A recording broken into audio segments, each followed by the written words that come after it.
Brandywine. I'm so excited because today I get to tell you about The Girl Who Drank the Moon by Kelly Barnhill. I just read this book for the Witch-a-thon, but I didn't finish it in time to get to tell you guys about the wrap-up, and I loved this book so much, and you guys all need to know about this book, because if you haven't read it yet, you need to go read it. Like, this book is awesome. Like, there's a reason it won this Newbery Award medal here, because it is awesome.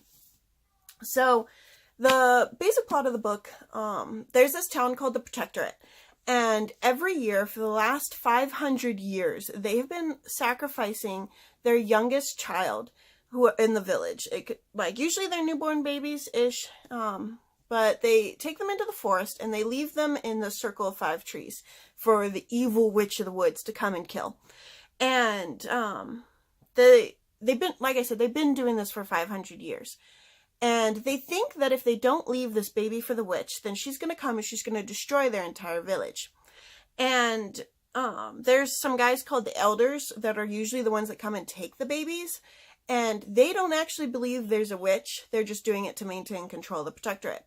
But there is a witch in the woods. Except that she's not bad. She's actually a really good witch. And she doesn't know why they've been leaving these babies in the forest. She just knows that they've been doing it. So she goes every year and she takes the baby for 3 days to the other side of the forest, to the free cities, and then gives the baby up for adoption to like a good family that she thinks really matches the baby. And she always feeds them with starlight once she runs out of milk, because she's a witch and she could just reach down and grab the starlight. And it's really filling and it's really delicious. And one year she comes and she gets this little girl when she's a baby, and she is so not infatuated with her, but she's so in love with this baby that she takes extra time. And in the extra time that she takes, the moon rises and she accidentally feeds her moonlight. And moonlight is super, super potent, and it magics the baby. So she keeps the baby for her own and raises her. And she calls herself her grandmama and raises the little girl as her granddaughter. So the book follows Luna with her grandmama and the little dragon, Flareon? I had a really hard time with his name the whole time. It's not on this page. But, yeah. And then another monster that they don't... I never noticed. Okay. Sorry. I just noticed a new detail. Like, this cover is so, like, detailed. Like, all the way in the back. Like, you can see, like, these ruins because she's on, a volcano. And, yeah. But anyway. Oh, yeah. The forest is on top of a volcano. And, what was I saying? Oh, yeah. So, part of the story follows her and her grandmama and the little dragon and a swamp monster named Glurk. And then another part of the story follows a boy who grows up into a man who was there when she was taken. And then another part of the story follows a mad woman that's trapped in the tower that's in that village, the Protectorate. And then at the very end, it follows another character named Ethyne, Ethyne. And she's a really cool character too.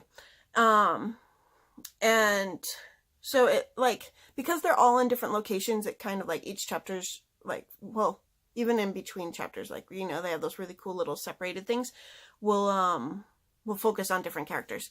And so you get to follow them all through the story. And it starts when she's a baby, and then it goes up until she's 13 years old. And, I loved this book. I loved how it was told. They did this really cool thing every few chapters where, so in the Protectorate, they have stories that parents would tell their kids about this evil witch to try and scare them into being good kids and stuff. You know, the stories like our parents told us. And every few chapters, like, there will be a whole chapter where it's just a mom talking to her kid, telling them the story. And you don't ever hear the kid's side, you just hear, like, all the mom's side, like, answering the kid and stuff. And I thought that was really cool because the stories about the witch tie in. And as you, like, hear, like she's one of those authors where she reveals things, like, slowly. So you'll hear the different stories that they're talking about the witch. And you're hearing, like, you're seeing what's going on in the story. And it's giving, like, little clues by little clues. Slowly revealing, like, who the real villains are and what's actually been going on for the last 500 years. And, I loved it. I loved the pace. I loved the story. I loved Like that, it was just like a ton of new stuff that I hadn't seen in other stories.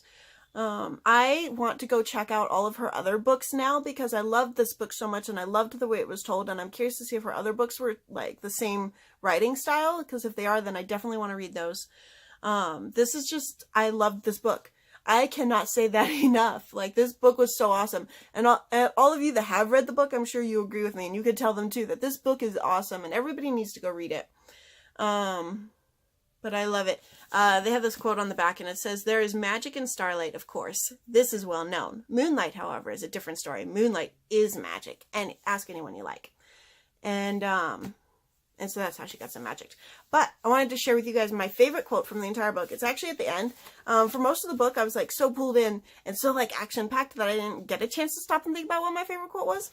But at the end, the main girl, Luna, is talking to the star children that are in the free cities. And the star children are the children that she's been bringing across and feeding starlight. So they call them star children. But she says, "My love is boundless, my heart is infinite, and my joy expands and expands. You'll see." And she's talking to them about, because they've all been adopted, and they all know they've been adopted. And she's talking to them about the love that she has for her grandmama and her adopted family is just as big as the love that she has for her original family, and that she doesn't have to be divided between who she's going to love, but that her heart is just infinite and just growing and growing. She's having more and more joy and more love. And I loved that because, I think about like my son and my husband, and I'm like, I love my son with all my heart, but I also love my husband with all my heart. I'm like, how does that work? But it's because our hearts don't get divided between the love we have. It just grows to fit more and more love. And I love that. That's like my favorite quote in the book. But yeah, so go find this book. You can find it at like any of your stores and go and read it. Thank you so much. I will see you guys in a couple days.